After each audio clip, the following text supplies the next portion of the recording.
జై హింద్, జై భారత్. అందరికీ నమస్కారం అండి.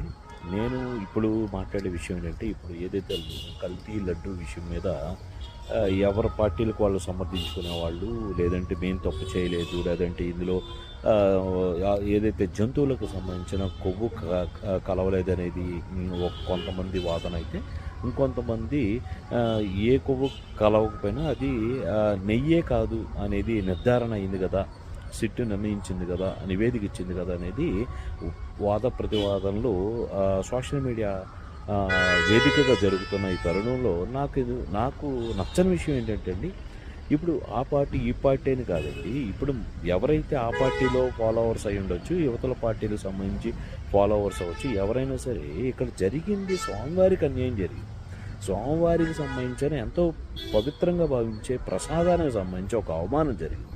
ఆ అవమానం జరిగినప్పుడు అది ఒక సుప్రీంకోర్టు లెవెల్లో దాని మీద సిట్ నిర్ధారణ చేసే కార్యక్రమం జరుగుతున్నప్పుడు దాని రిజల్ట్ ఏదైతే రేపొద్దున్న దాని మీద నిర్ణయింపబడుతుందో దానికి అందరం కూడా గౌరవించాలి. అది ఏ పార్టీకి సంబంధించిన వాళ్ళైనా సరే.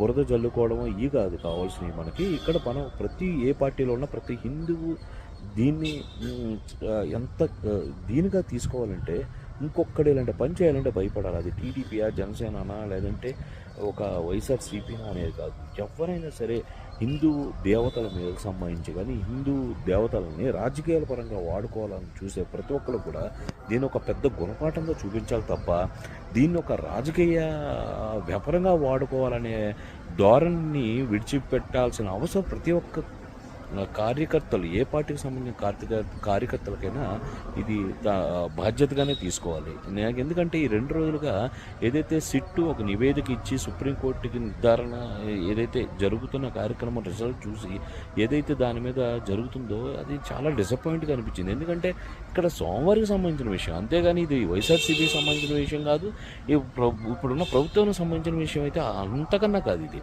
హిందువులకు సంబంధించిన విషయం. అది ఎవరు తప్పు చేసినా దాన్ని ఖండించాల్సిన అవసరం ఏ పార్టీలో ఉన్న హిందువులకైనా సరే అది రెస్పాన్సిబిలిటీగా ఫీల్ అవ్వాలి తప్ప సమర్థించుకునే విషయం అయితే అస్సలు కాదనేది నా అభిప్రాయం.